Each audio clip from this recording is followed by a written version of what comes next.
జీవపు మాటలు సజీవపు మాటలు నీ బ్రతుకును మార్చి దేవుని మాటలు.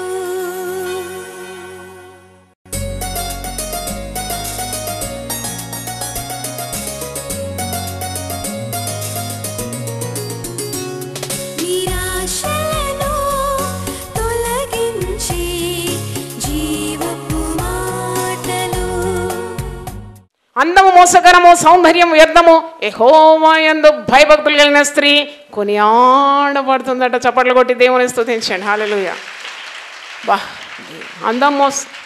అందం కొరుకున్న ప్రాకులాట కాదు, నీ హృదయం ఏ విధంగా అలంకరింపబడింది.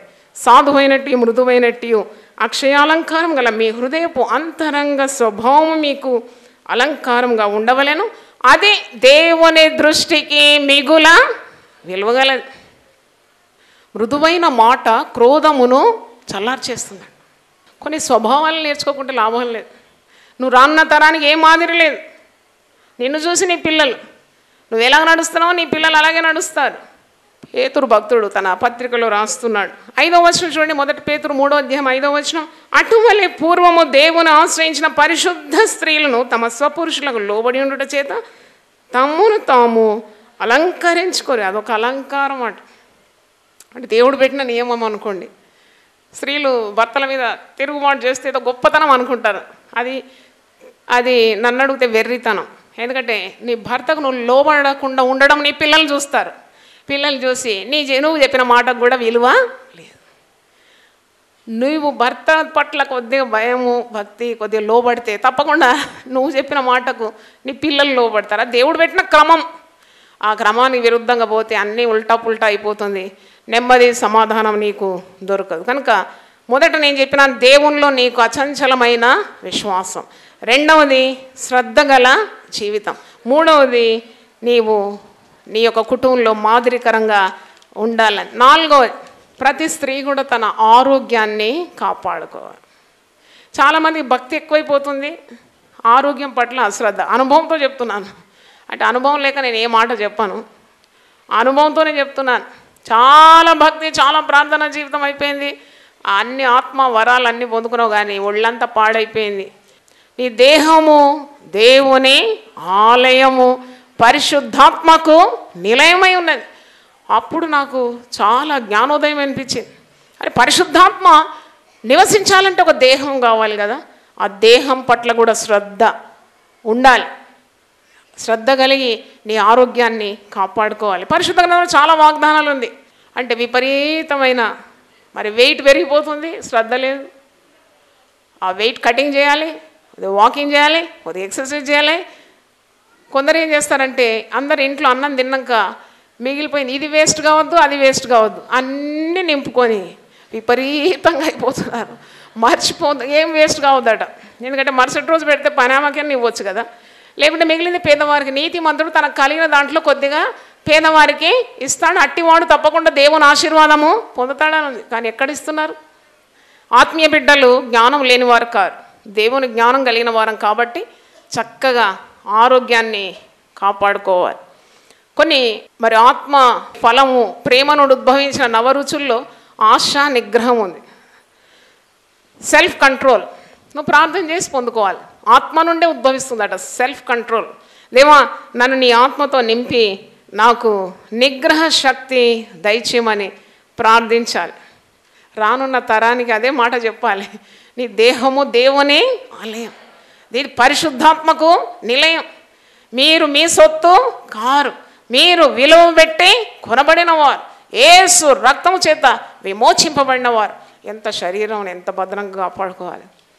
ఆహార విషయంలో కానీ మరి మన దేహాన్ని క్రమపరచుకోవడంలో కానీ పాపము కూడా నీ హృదయంలో ప్రవేశించకుండా ఎంత పరిశుద్ధంగా నీ యొక్క శరీరాన్ని కాపాడుకోవాలనే సత్యం మరి నేనైతే నేర్చుకున్నాను. ఒక మాట 3వ యోహాను 2వ వచనంలో ఉంది కదా, నీ ప్రియుడా నీ ఆత్మ వర్ధిల్లుచున్న ప్రకారము నీవు అన్ని విషయంలోనూ వర్ధిల్లుచు సౌఖ్యంగా ఉండవలనని ప్రార్థించున్నాను. హల్లెలూయా.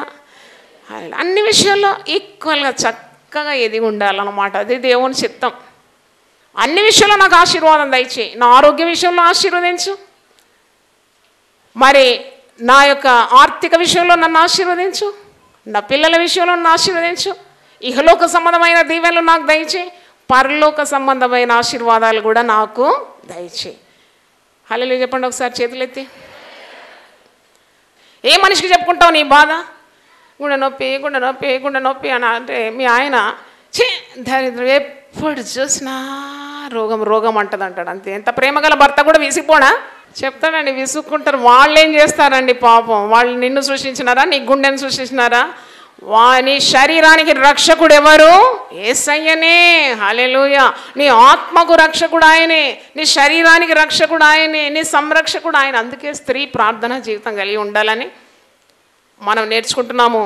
ఆమె ఆత్మ వర్ధిల్లుచున్న ప్రకారం అన్ని విషయంలో వర్ధిల్లాలి, అన్ని విషయంలో వర్ధిల్లాలి. దేవుడు అట్టి జ్ఞానాన్ని ఇస్తాడు. చాలామంది స్త్రీలు ఎక్కువ నిద్రపోతారు. జాగ్రత్త, దేవుని సేవకురాలుగా చెప్తున్నాను. నిద్ర వలన దరిద్రత వస్తుంది. నిద్రపో, మంచిగా 8 గంటలు నిద్రపో. అంటే నువ్వు ఉదయం లేవడం ద్వారా ఎంత ఆశీర్వాదం. శక్తి లేకుంటే దేవుణ్ణి అడగాలి, దేవా ఉదయం లేవడానికి నాకు శక్తి దయచేయి. దేవుడు ఇస్తాడు. కొన్నిసార్లు అనారోగ్యత, శరీరంలో త్రాణి లేక లేవలేక పరిస్థితి ఉన్నా దేవుని తెలుసు. మన బలహీనత యందు ఆయన సహానుభవము గలవాడు. కానీ కనికరింపబడి సమయోచితమైన సహాయం కొరకు ధైర్యంగా కృపాసనము యొద్దకు రావాలి. చప్పట్లు కొట్టి దేవుని స్తుతించండి. హల్లెలూయా. కనుక నీ ఆరోగ్యం చాలా కాపాడుకోవాలి. చక్కగా దేవుని జ్ఞానం పొందుకొని నీ ఆరోగ్యం, నీ పిల్లల ఆరోగ్యం, నీ ఆత్మీయ ఆరోగ్యం, నీ శారీరకమైన మరి అన్ని పరిస్థితులు చక్కబెట్టేంత సామర్థ్యం దేవుడిస్తాడు. దేవుని స్తోత్రం. సామర్థ్యము అనుగ్రహించువాడు దేవుడే. హల్లెలూయా. చక్కగా ఉండాలి. నిద్ర ఎక్కువైనా ప్రాబ్లమే. తర్వాత కొందరికి సోమరితనం ఎక్కువ, నిద్రపోతుతనం. నిద్ర మత్తు వలన చింపిరి గుడ్డలు ధరించాల్సి వస్తుందట. కొందరు స్త్రీలు మాటలు మాటలు మాటలు మాటలే, దినమంతా మాటలే. దేవుని కార్యాలు వివరించాలంటే నువ్వు చక్కగా ఉండాలి కదా. నువ్వు చక్కగా ఉంటేనే దైవ కార్యాలు వివరించడానికి నీకు శక్తి లభిస్తుంది కదా. నా గిన్నె నిండి పొరలాలి. చప్పట్లు కొట్టి దేవుని స్తుతించండి. హల్లెలూయా. నీ గిన్నె నిండాలి, నిండినాక పొరలాలి. కొన్నిసార్లు నల్ల కింద బిందె ఉల్టా పెడితే కూడా పొర్లుతుంది, కానీ బిందెలో ఏమీ నిండదు. అట్లుండొద్దు. నువ్వు నింపబడాలి. నిండిన తర్వాత ఆ నిండైన అనుభవాన్ని నీ చుట్టుముట్టున్న వారికి, నీ తరానికి నువ్వు అందించాలని నేర్చుకుంటున్నావు. 5వది, ప్రతి స్త్రీ దేవుని యొద్ద నుండి ఏదైనా దీవెన పొందాలి అన్నప్పుడు పరిశుద్ధత చాలా అవసరం. నీకు ఒక తపన ఉండాలి. You should have a yearning to be holy. మనం పరిశుద్ధులం వివరంగా దేవుని దృష్టిలో మనమంతా ఒక్కసారి మన తప్పులన్నీ వరుసగా లెక్క పెడితే మటాష్ అయిపోతాం. తప్పకుండా అందరు దుమ్ము ధూళైపోతాం. కానీ దేవుడు మనకు హృదయ శుద్ధిని అనుగ్రహిస్తానన్నాడు. హృదయ శుద్ధి గలవారు ధన్యులు, వారు దేవుని చూస్తారు. దేవుని చూస్తాడెట్టయ్యా? దేవుని చూస్తే చచ్చిపోతాం కదా. దేవుని నరుడు చూడలేడు కదా అని అనుకుంటాం. కానీ దేవుని చూడడం అంటే దైవ కార్యాలు నీ జీవితంలో జరగడము చూస్తావు. నువ్వు కరెంటు చూడడం లేదు కానీ పంకా తిరగడం చూస్తున్నావు కదా. అలాగే దేవుని ముఖాముఖంగా చూడలేవేమో, కానీ దైవ కార్యాలు, ఆశ్చర్య క్రియలు నీ తరములో నువ్వు చూస్తావు. రానున్నవో ఆ తరం కూడా నిన్ను గురించి చెప్పడానికి ఉన్నంత దైవ కార్యాలు నీ జీవితంలో దేవుడు చేయగలడు. పరిశుద్ధత దయచే ప్రభువా. కొద్దిగా ఉదయం లేవగానే కొద్దిసేపు దేవుని సన్నిధిలో కూర్చొని గతించిన రోజంతా నువ్వు ఎలా గడిపినావు, ఈ క్రొత్త రోజు నేను ఏ విధంగా దేవుని కొరకు ఉండాలి. ఒకవేళ ఏదైనా పాపపు మరకలు ఉంటే యేసయ్యా నీ రక్తం చేత నా హృదయాన్ని ఏం చేయనివ్వు, కడుగు.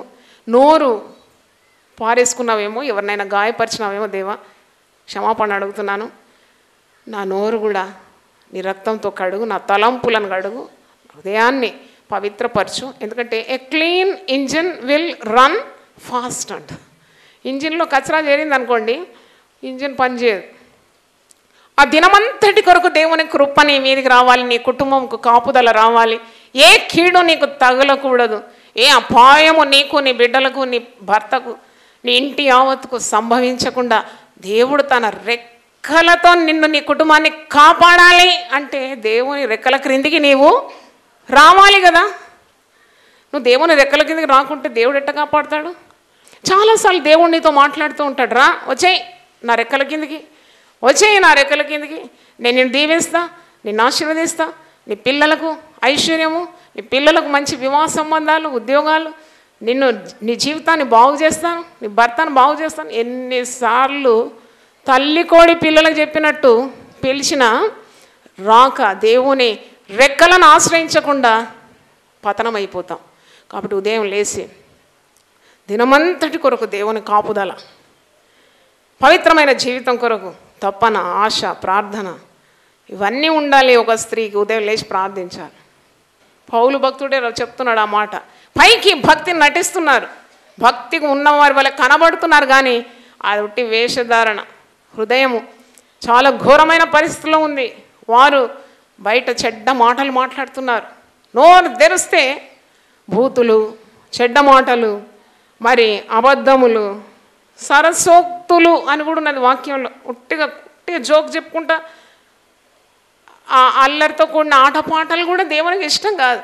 కొద్ది మట్టుకు నువ్వు మంచిగా సంతోషంగా ఉండు, కానీ నీ జీవితం అంతా సరసోక్తులైతే నువ్వు ఒక ఆటగా, పాటగా, ఒక సామెతగా మారిపోతావు. నీ జీవితం, నీ కుటుంబం జాగ్రత్త ఉండాలి.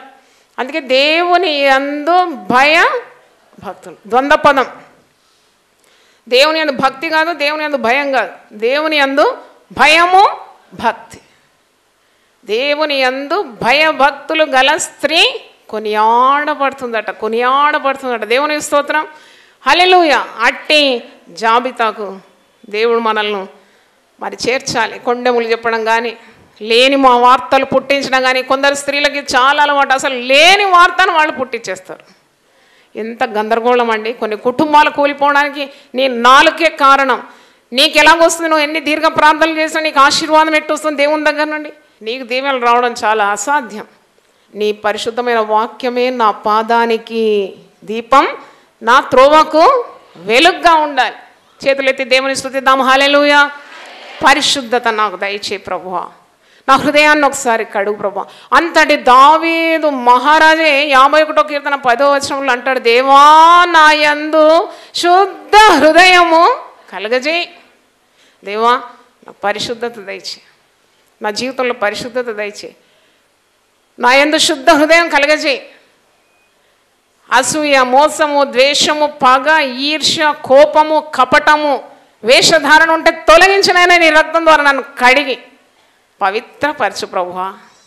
అంతరంగములో నేను సత్యాన్నే కోరుతున్నాను. చప్పట్లు కొట్టి దేవుని స్తుతించండి. హల్లెలూయా, హల్లెలూయా. నీ అంతరంగంలో నేను సత్యాన్ని కోరుతున్నాను. పైకి ఏదో భక్తి కాదు. Inner life should be very holy. అందుకే పరిశుద్ధత పాటించాలనే తపన ప్రతి స్త్రీకి ఉండాలి. అప్పుడే she becomes a legacy for the generations to come. నీ వెనుక వచ్చే తరాలకు నీ గురించి చెప్పడానికి కొన్ని కార్యాలు ఉండాలి కదా. గొప్ప తల్లి అని, ధన్యురాలని, మాదిరికరమైన స్త్రీ అని, భయభక్తులు గల స్త్రీ అని, శ్రద్ధ కలిగిన స్త్రీ అని, ఆరోగ్యవంతురాలని, ఇవన్నీ చెప్పడానికి you should have enough stuff. మరి ఆ రోజు చూసినప్పుడు హల్లెలూయా, స్తోత్రం. అయితే ప్రార్థనా శక్తి కలిగి ఉండాలి. ప్రార్థన గురించి బోధించడం, ప్రార్థన గురించి చదవడం, ప్రార్థన గురించి వినడం కాదు. ప్రార్థన చేయాలంతే. It's an action. You have to pray. There is no other way out. భగవంతునికి భక్తునికి అనుసంధానం. ఆ ధూపం అన్నమాట, అదే ప్రార్థన. నిన్ను దేవునికి కలిపేది ఏంటది? ప్రార్థన. పరిశుద్ధుల ప్రార్థన దేవుని సన్నిధిలో ధూపార్తిగా ఉందంట, జ్ఞాపకార్థంగా ఉందంట పరిశుద్ధులు చేసే ప్రార్థన. నువ్వు చేసే ప్రార్థన ఆవిరైపోయిందని అనుకోక ఎప్పుడు. It's all standing as a remembrance before God. నువ్వు కొన్ని సంవత్సరాల ముందు చేసిన ప్రార్థన కూడా రికార్డు ఉంటుంది దేవుని దగ్గర. నువ్వు కార్చే కన్నీళ్ళు, ఎన్ని బొట్లు కన్నీళ్ళు కాల్చినా మర్చిపోయినావు, కానీ దేవుని బుడ్డిలో అది భద్రంగా లెక్కింపబడి ఉందట. చప్పట్లు కొట్టి దేవుని స్తుతిద్దాం. హల్లెలూయా, హల్లెలూయా. నీ కన్నీళ్లు విడిచిన నేను చూసి నీ ప్రార్థన నేను అంగీకరించి ఉన్నాను, నేను నిన్ను బాగు చేసేదను. దేవునికి స్తోత్రం. 56వ కీర్తన 8వ వచనంలో ఉంది, నీ కన్నీళ్ళన్నీ నేను నా బుడ్డిలో భద్రంగా చేసుకొని ఉన్నాను కదా. చాలా ప్రార్థన చేస్తాం మనం. దేవా నా పిల్లలను మార్చు, దేవా నా భర్తను మార్చు, దేవా నా ఇరుగు పొరుగు వారిని మార్చు. ఎప్పుడైనా ప్రార్థన చేసినావా దేవా నన్ను మార్చమని? ఆ ప్రార్థన రాదు కదా. ఆ ప్రార్థన చేసినప్పుడే వీళ్ళందరూ మారుతారు. దేవునికి స్తోత్రం. దేవా నన్ను మార్చయ్యా, భర్తను మార్చు, పిల్లలు మార్చు, అది comes secondary. First you should change. దేవా నన్ను మార్చయ్యా, నాలో అవిధేయత తొలగించయ్యా, నాలో అక్రమం తొలగించు, నాలో పాపం తొలగించు, నాలో ఉన్న డాగు మరకలు ముడత కళంకము తొలగించయ్యా. అప్పుడే మరి దేవుడిని ప్రార్థనలో ఆనందిస్తాడు. యథార్థవంతుల ప్రార్థన ఆయనకు ఆనందకరం. చప్పట్లు కొట్టు దేవుని స్తుతిద్దాం. హల్లెలూయా. ఆయన ఆనందిస్తాడు నీ ప్రార్థనలో. నువ్వు లేచి రేయి మొదటి జామున మొరపెట్టాలి, నీళ్లు కుమ్మరించినట్లు అనున్నది. ఎట్లా ప్రార్థన చేయాలట? నీళ్లు కుమ్మరించినట్టు. నీళ్లు కుమ్మరించేటప్పుడు బిందె ఇట్లా పెట్టుకొని టైట్గా పెట్టుకొని కుమ్మరించలేం కదా. ఆ బిందె ఏం చేస్తావు నువ్వు? బోర్లో పెట్టేస్తావు.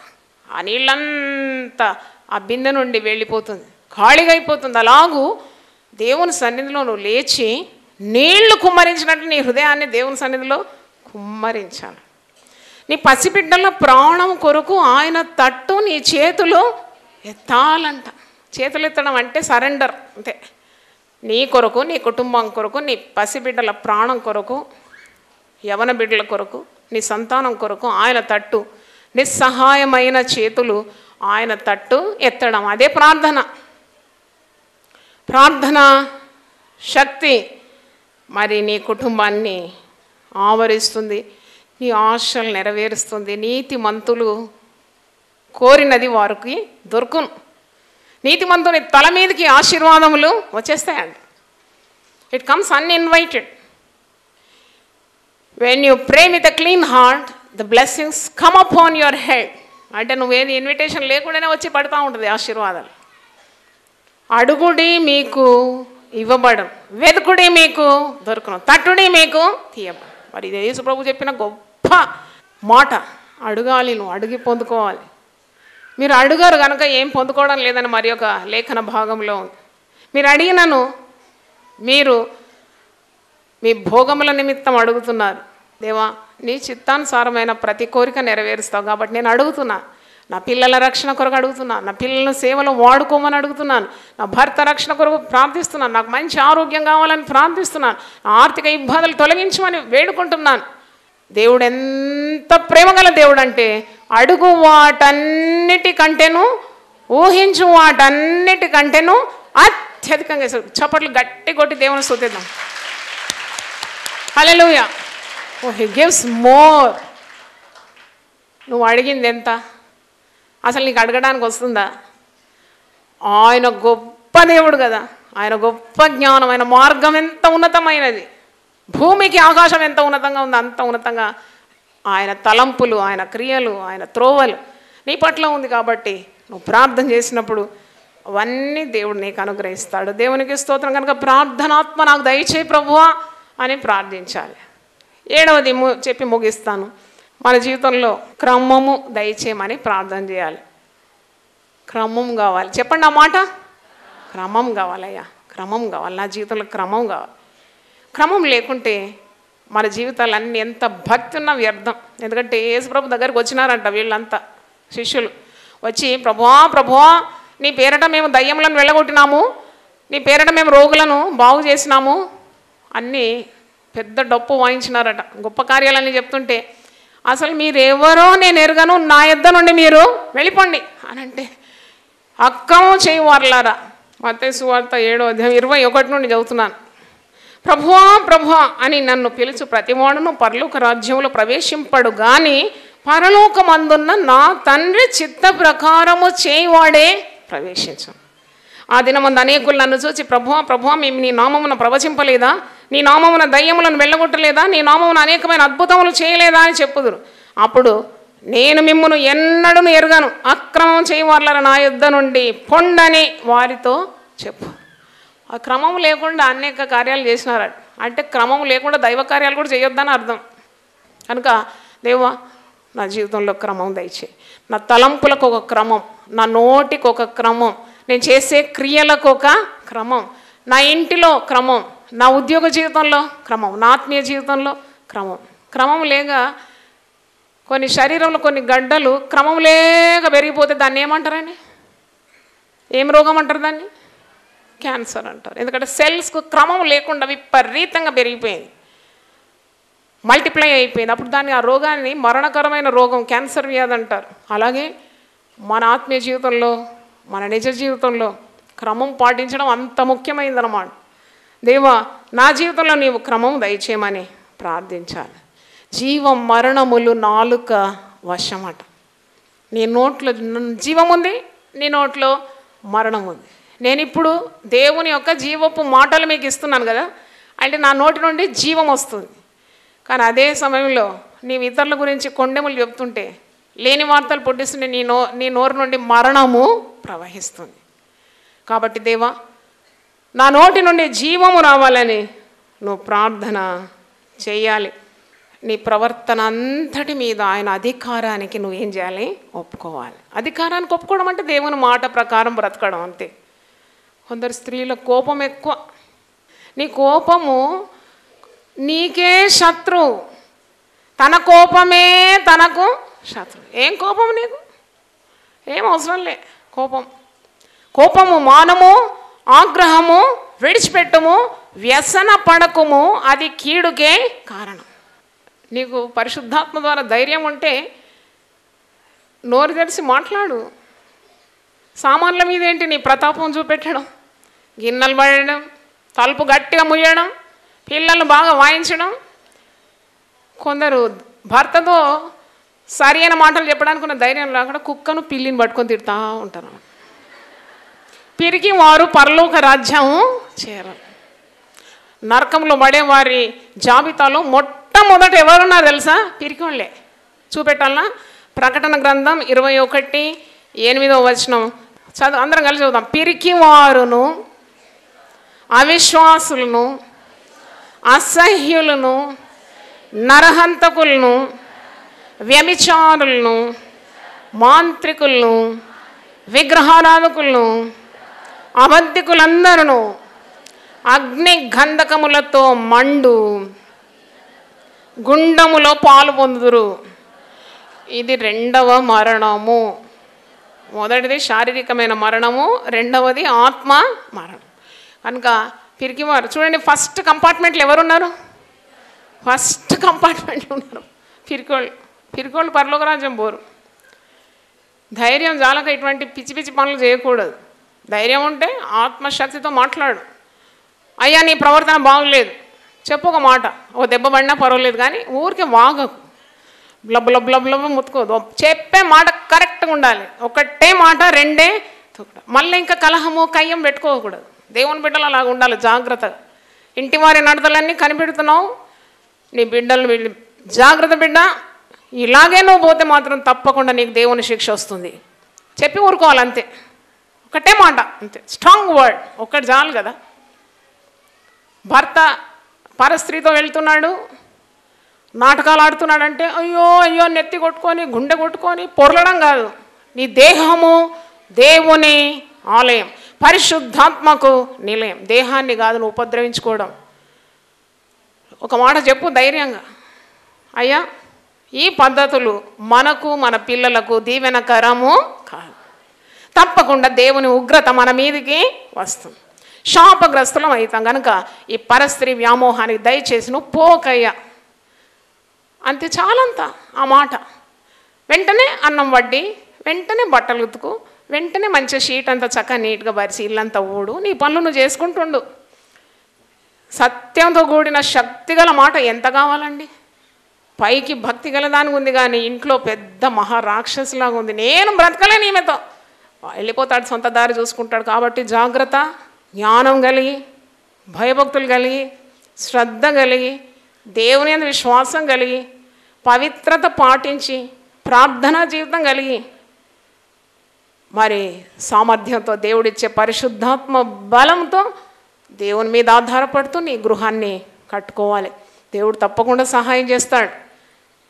మన బలహీనతలో ఆయన శక్తి సంపూర్ణమైపోతుందంట. దేవునికి స్తోత్రం. నా కృప నీకు చాలా అంటాడు. హల్లెలూయా. మరి తలలు వంచండి, ప్రార్థన చేసుకుందాం. ప్రభువా, మా బలహీన సమయంలో నీ బలము సరిపోతుందన్నావు. నీ బలహీనతలో నా శక్తి సంపూర్ణమవుతుందన్నావు. నా కృప నీకు చాలన్నావు. అవును ప్రభువా, మా బాధల్లో, మా బలహీనతల్లో, మా శ్రమల్లో, మా ఇబ్బందుల్లో, మా కన్నింటిలో, మా అనారోగ్యతలో నీ కృప మాకు సరిపోతుంది. కాబట్టి సమయోచితమైన సహాయం కొరకు కృప పొందడానికి ధైర్యంగా నీ కృపాసనం యొద్దకు చేరడానికి మాకు తెలివి దయచేయండి, మా జ్ఞానం దయచేయండి. మా చేతులు పట్టుకోనైనా, మా చేతులు పట్టుకో ప్రభువా. ఒక స్త్రీకి కావలసిన లక్షణాలు కొన్ని మేము ధ్యానించినాం. బాధ్యతగా ప్రవర్తించడానికి పవిత్రమైన స్త్రీలుగా మమ్మల్ని మార్చమని ప్రార్థిస్తున్నాం. యేసు రక్తం ప్రతి దుర్నీతి నుండి మనల్ని పవిత్రులుగా చేస్తుందని వాక్యం ఘోషిస్తుంది. నీ రక్తాన్ని మేము ఆశ్రయిస్తున్నాం. నీ రక్తం ద్వారా సాతానుపై జయము మాకు దయచేయమని ప్రార్థిస్తున్నాం. నిల్చున్న ప్రతి ఒక్క స్త్రీ కుటుంబాన్ని మీరు ఆశీర్వదించండి. వారి పిల్లలకు నీ రక్షణ మీరు దయచేయమని ప్రార్థిస్తున్నాను. చక్కని శ్రేష్టమైన ఆరోగ్యము కలుగును గాక. ఆమేన్ పలకండి. మంచి ఆరోగ్యము, సర్వ శరీరానికి ఆరోగ్యం కలుగును గాక. ఆత్మ వర్ధిల్లుచున్న ప్రకారము అన్ని విషయములో వర్ధిల్లుదురుగాక. దేవానికి స్తోత్రం చెల్లిస్తున్నాము. మాకు ఇంత మంచి సమయం ఇచ్చినందుకు మరి ఒకసారి నీకు వందనాలు చెల్లిస్తూ నీ ఆశీర్వాదాలు కుమరించమని, ప్రతి ఒక్కరిని దీవించి నిండైన ఆత్మతో నింపి నడిపించమని యేసు పరిశుద్ధ నామములో అడిగి వేడుకుంటున్నాను తండ్రి. ఆమేన్. జీవపు మాటలు సజీవ